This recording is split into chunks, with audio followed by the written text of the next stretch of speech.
টাকাটাও ঠিক মতো ধনীদের কাছ থেকে নিতে পারতাম, প্রতি বছর একটা করে পদ্মা সেতু করা যেত। সিলভার উনি হিসাব করে এসে বললেন, হুজুর রূপা আছে 900 গ্রাম। হুজুর বাড়ি তো ভাড়া মাশাআল্লাহ 50,000 টাকা পাই, এই যে 10 লাখ টাকা হলো এটাতে তার যাকাত দিতে হবে। আবার একটু বেড়ে গেছে, আবার টাকা কমতেছে, আর মাস এদিক দিয়ে যাচ্ছে, এটাকেই বলা হয় 1 বছর। তবে এটাকে কখনোই সোলারিয়ার ধরা যাবে না, এটা হচ্ছে লোনারিয়ার। একজন ভূমিহীন মানুষকে যদি 18 লক্ষ টাকা দেওয়া হয়, 3 থেকে 5% জায়গা কিনে সুন্দর একটা বাড়ি করে দিনাতিপাত করতে পারে। এ যদি হয় 1 বছরের হিসাব, আমাদের দেশ স্বাধীন হলো 150 বছর পার হয়ে গেছে।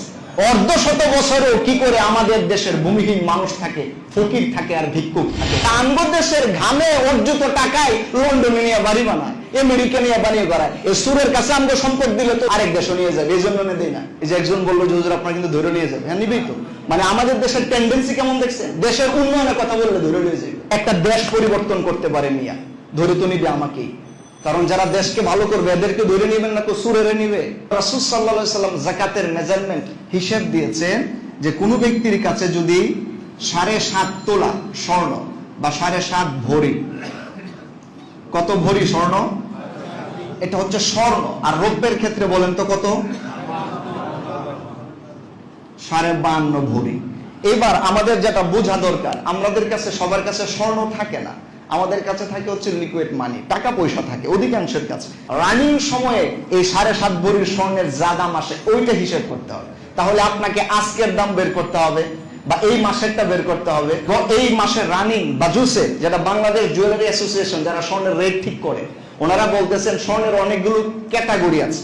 একটা ক্যাটাগরি আছে হচ্ছে 22 ক্যারেট, যদি 24 ক্যারেট আছে, 24 ক্যারেট কেউ ইউজ করে না যেহেতু এটা ফুল স্বর্ণ 100%। আবার আছে হচ্ছে 21 ক্যারেট, আবার আছে 18 ক্যারেট, আবার আছে হচ্ছে ট্রেডিশনাল গোল্ড। আপনি যদি এখন দেখেন বাজুস বলতেছে যে 22 ক্যারেট যে স্বর্ণটা, এই স্বর্ণের বর্তমান বাজার মূল্য হচ্ছে 9,530 টাকা। 1 গ্রামের স্বর্ণের দাম হবে 22 ক্যারেটের 9,530 টাকা। আমি এই বছরের বলতেছি, এই আলোচনা আবার আগামী বছরের জন্য প্রযোজ্য না। একটা আছে হচ্ছে 9,100, আরেকটা হচ্ছে 7,800, আর যেটা ট্রেডিশনাল গোল্ড এটা হচ্ছে 6,500। আমরা ধরতেছি ট্রেডিশনাল গোল্ড 6,500, যেটা আজকের বাজার রেট। এই অনুযায়ী 1 গ্রাম স্বর্ণের দাম যদি 6,500 হয়, তো 7.5 ভরি স্বর্ণের দাম কত? ভরি আর গ্রাম তো এক জিনিস না। 1 ভরি সমান হচ্ছে আপনার 11.664। 1 ভরি স্বর্ণে কত গ্রাম ওজন হয়? 11.66 গ্রাম। তাহলে এবার 11.5কে আপনি যদি 7.5 দিয়ে গুণ দেন, তাহলে কত আসতেছে? তাহলে আসবে হচ্ছে আপনার 87.48। বলেন 7.5 ভরি সমান কত গ্রাম? 87.48 গ্রাম। এই এতটুকুন হবে গ্রাম। এবার এই গ্রামকে যদি আপনি 6,500 দিয়ে গুণ দেন, তাহলে তো আপনি টাকার হিসাবটা পেয়ে যাবেন, তাই না? তাতে আমরা দেখেছি টাকা হয় মোটামুটি 5,68,620 টাকা। আপনি ধরে নিতে পারেন 5.5 লাখ টাকা। তাহলে 5.5 লাখ টাকার মতো যদি কারো কাছে থাকে, এবার ওই ব্যক্তির কি করতে হবে? যাকাত দিতে হবে।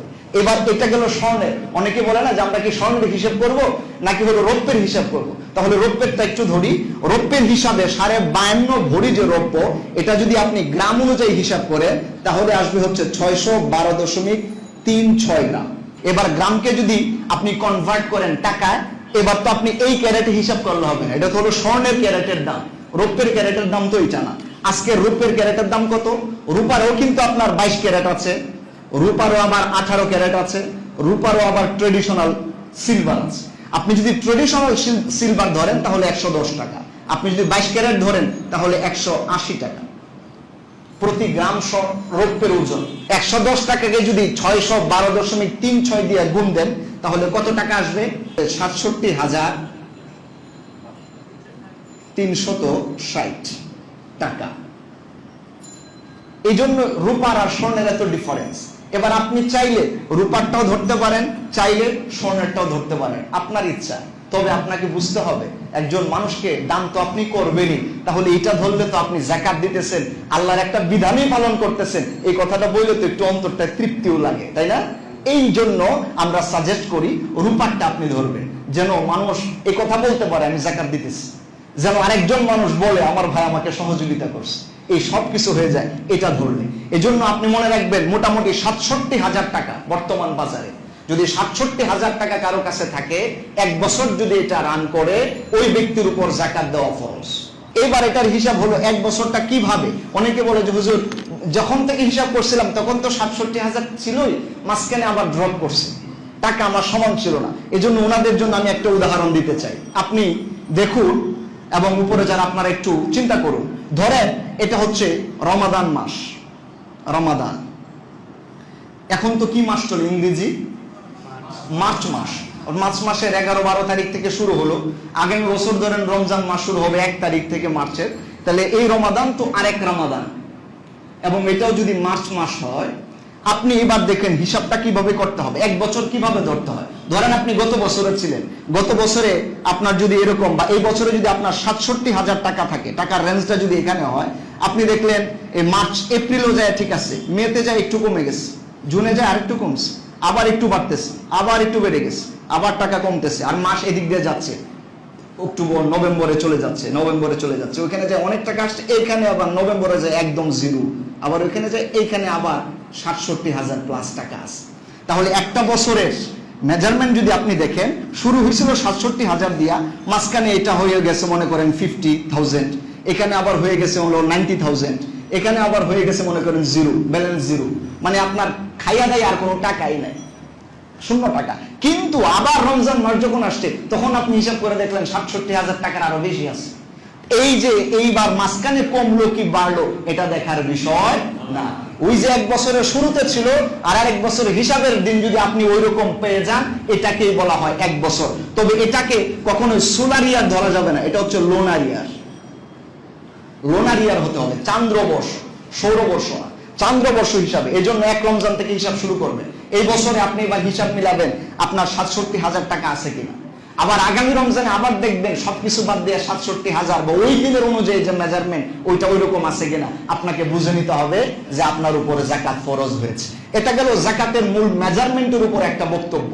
এবার আপনি যদি যাকাতটা হিসেব করতে চান, যে আমি আমার তো শুধু এইভাবে টাকা না, আরো অনেকগুলো টাকা পয়সা আমার রয়েছে, তো আমি কিভাবে যাকাতের হিসাবটা করব। এবার আসুন আমি আপনাকে একটা উদাহরণ দিই। ধরুন একজন মানুষের যদি স্বর্ণ সে নিজে জমায়েত করে, কতটুক স্বর্ণ আর সে রাখবে। একজন মানুষের কাছে সাধারণত গোল্ড, স্বাভাবিক একজন মানুষের কাছে ধরেন 40 গ্রাম, আমরা মিডল একটা পয়েন্ট ধরলাম, 40 গ্রাম স্বর্ণ একজন ব্যক্তির কাছে আছে। 40 গ্রাম স্বর্ণের যা দাম আসে, বাজার মূল্য বিক্রি করার সময় যা আসে, ওই হিসেব করতে হয়। বললাম না যে অনেকগুলো কেস আছে এখানে। এবার 40 গ্রাম স্বর্ণের বাজার মূল্য যদি আপনি বিক্রি করতে যান, আমি একটা ক্যালকুলেট করছি, আনুমানিক ধরেন 3 লাখ টাকা।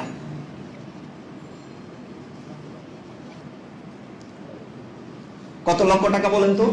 হিসাবটা মনে রাখেন। এই যে আমার হিসাব শুরু হয়েছে, ধরেন একজন ব্যক্তি নাম হলো সলিমউদ্দিন।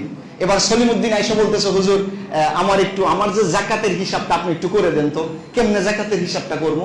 এবার আমি প্রথম প্রশ্ন করবো, আচ্ছা আপনার স্বর্ণ আছে কত? উনি বাড়িতে হিসাব করে দেখলেন, হুজুর আমার স্বর্ণ আছে 40 গ্রাম। এবার আমি বলবো বাজার মূল্য 40 গ্রামের কত হবে, বিক্রি করতে গেলে এই 40 গ্রাম স্বর্ণের দাম কত। তার আছে 22 ক্যারেটের 10 গ্রাম, 21 ক্যারেটের 20 গ্রাম, ট্রেডিশনাল গোল্ড 10 গ্রাম, এভাবে মিলাইয়া হয়েছে। আপনি মনে রাখবেন 21 ক্যারেট স্বর্ণের মধ্যে কিন্তু 75% থাকে হলো স্বর্ণ। আবার 22 ক্যারেটের মধ্যে 91.0.7 থাকে হলো পার্সেন্ট স্বর্ণ, বাকিটা খাত থাকে। আবার ট্রেডিশনাল গোল্ডে আরো কম থাকে। এইভাবে টোটাল হিসাব করার পরে যখন বাজারে আমি গেলাম, হিসাব করে দেখলাম এই সলিমউদ্দিন সাহেবের এই যে 40 গ্রাম স্বর্ণের বাজারে বিক্রয় মূল্য আছে 3 লাখ টাকা। আচ্ছা, এবার আমি তাকে জিজ্ঞেস করলাম, ভাই আপনার কাছে কি রূপাও আছে? বললো জি হুজুর রূপাও আছে। রূপা কতটুকু? এবার উনি বাড়িতে গেলেন, বাড়িতে যাওয়ার পরে রূপার হিসাব করতেছে যে ওনার কাছে রূপা কতটুকু। উনি আবার রূপার হিসাব করলেন, বারগুলো তো এরকমই থাকে, ধরেন সিলভার।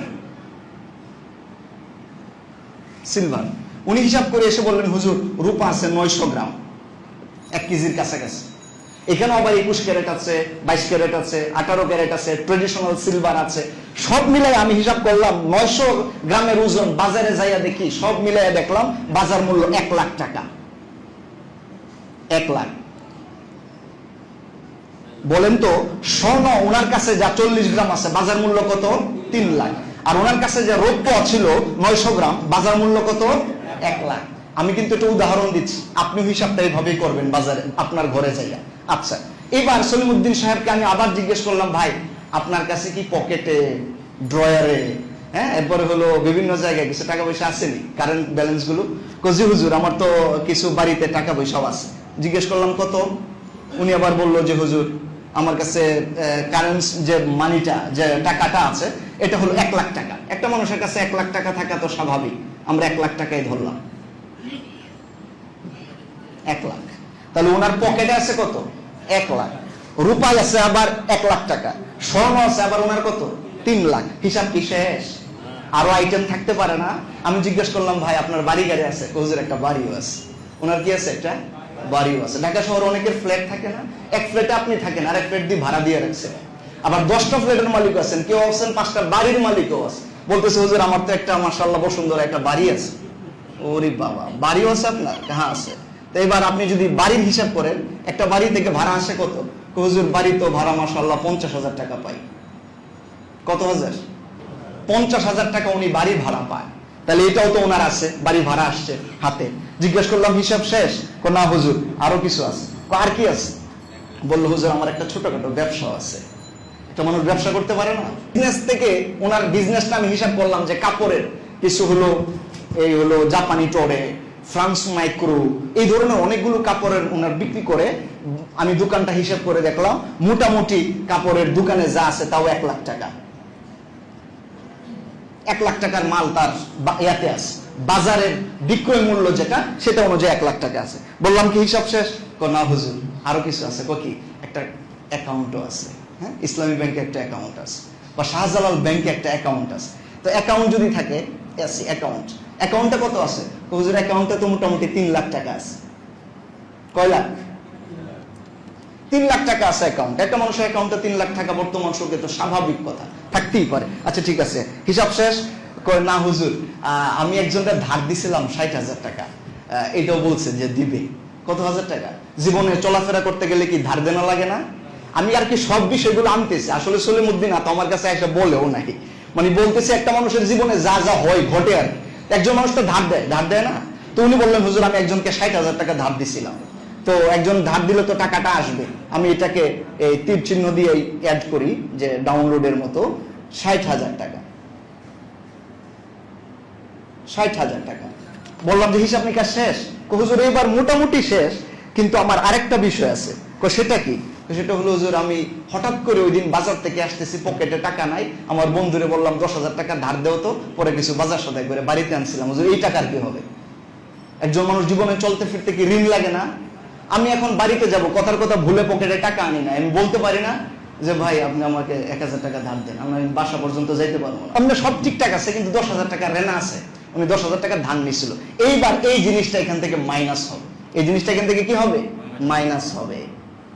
আপনি এবার 10,000 টাকা মাইনাস করেন, এখান থেকে 10,000 টাকা মাইনাস করেন। এইবার একটা টোটাল ক্যালকুলেট করেন তো দেখি, টোটাল এই ব্যক্তির কত হলো। এই হলো মোটামুটি তার হিসেব নিকেশ শেষ। যা কত হয়? 10 লাখ। মাশাআল্লাহ, আপনারা তো অঙ্কে অনেক ভালো, পারবেন, বোঝা গেছে পারবেন। 10 লাখ দেখা যাইতেছে কিনা আমি জানি না। 1 2 3, এই যে 10 লাখ টাকা একজন ব্যক্তির মোটামুটি কত লাখ টাকা হলো? 10 লাখ টাকা হইছে। এইটাকে বলা হয়, এইবার এই যে 10 লাখ টাকা হলো, এটাতে তার যাকাত দিতে হবে।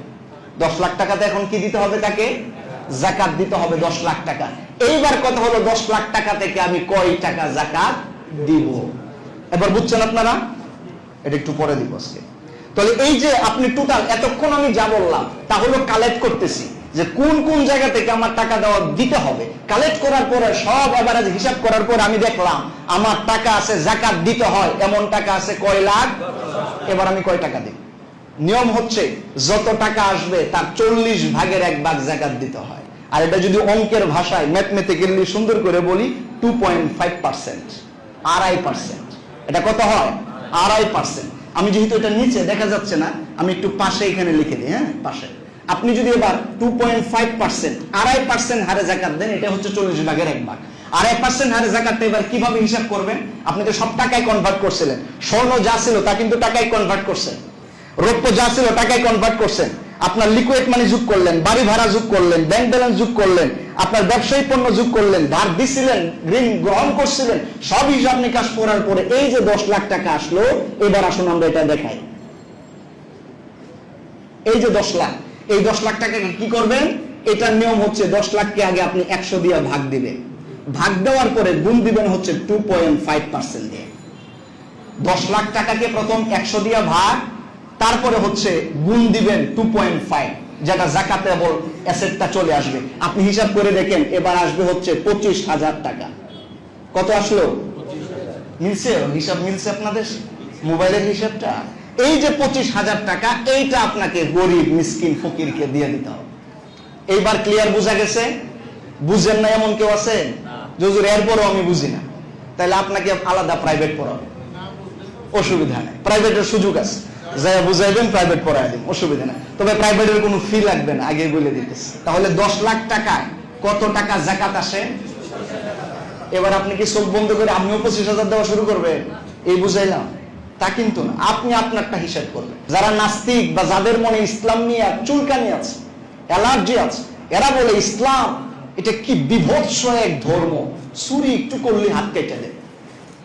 আরে বেটা বেকুব, তুমি খালি হাত কাটাটাই দেখলা, আর হাত যেন কাটতে না হয়, কোন ফকির মিসকিন যেন পৃথিবীতেই না থাকে, এই জন্য যে জাকাতের মতো একটা বড় উদ্যোগ ইসলাম নিয়া ফকিরকে ধনী বানানোর সিস্টেম বানায় দিল, এ কি তোমার চোখে একবারও পড়লো না?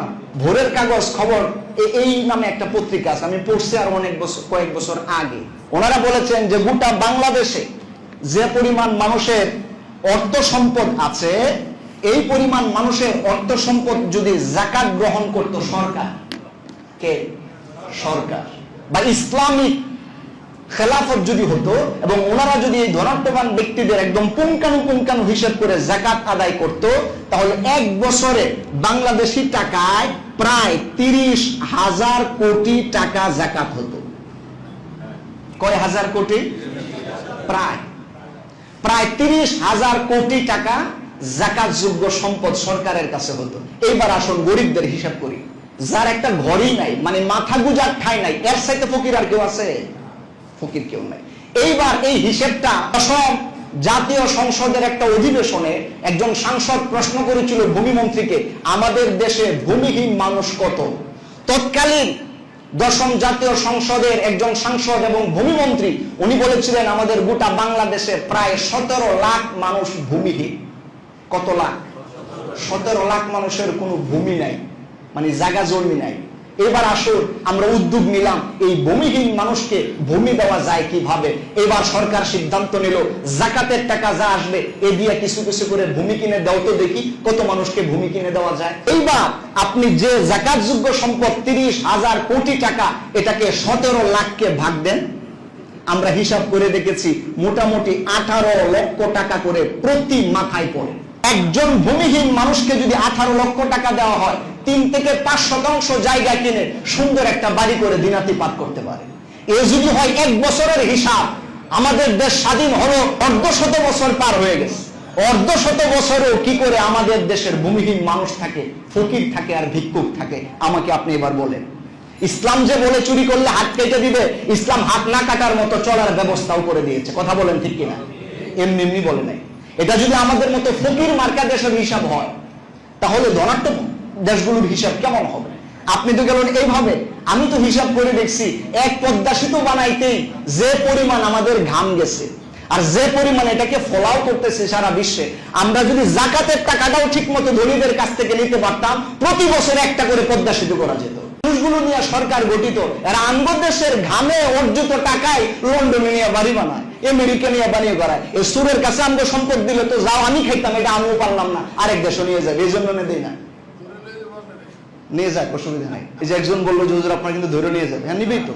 মানে আমাদের দেশের টেন্ডেন্সি কেমন দেখছেন? দেশের উন্নয়নের কথা বললে ধরে নিয়ে যাবে, হ্যাঁ, জাতির উন্নয়নের কথা বললে ধরে নিয়ে যাবে। এটা আপনার দোষ না, জাতিটাই এমন হয়েছে। যারা ফরমালিন খাইতে খাইতে অভ্যস্ত, এরা খাঁটি গরুর দুধ খাইলে তো পেটে বদ হজম হবেই। আমি কি খুব মানে ইলিগেল কথাগুলো বলতেছি আপনার কাছে? খুব খারাপ লাগতেছে আপনার? এটা একটা দেশ পরিবর্তন করতে পারে মিয়া, ধরে তো নিবে আমাকেই। কারণ যারা দেশকে ভালো করবে এদেরকে ধরে নিবেন না, সুরেরা নিবে। সুরেরা তো থাকে বড় বড় বিল্ডিং এ, এরা তো থাকে ভালো জায়গায়, এসিতে ঘুমায়, এরা দেশপ্রেমিক। আর মূলত যারা দেশপ্রেমিক এরা তো হলো কারাগারে আছে। তো এত কষ্ট লাগে না বা এত ভয় করে আর লাভ নেই।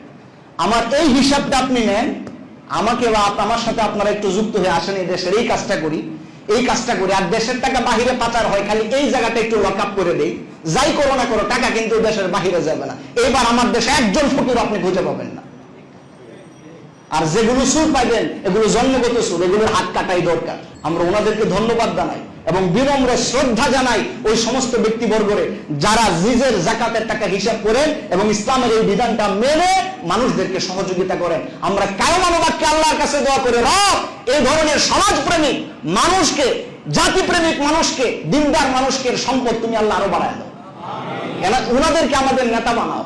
সুরদেরকে আমরা নেতা চাই না, বাটপারদেরকে নেতা চাই না, ভালো মানুষদেরকে নেতা বানাও। আল্লাহ পাক আমাদের এই জাতি পরিবর্তন করবেন, দেশ পরিবর্তন করবেন ইনশাআল্লাহ।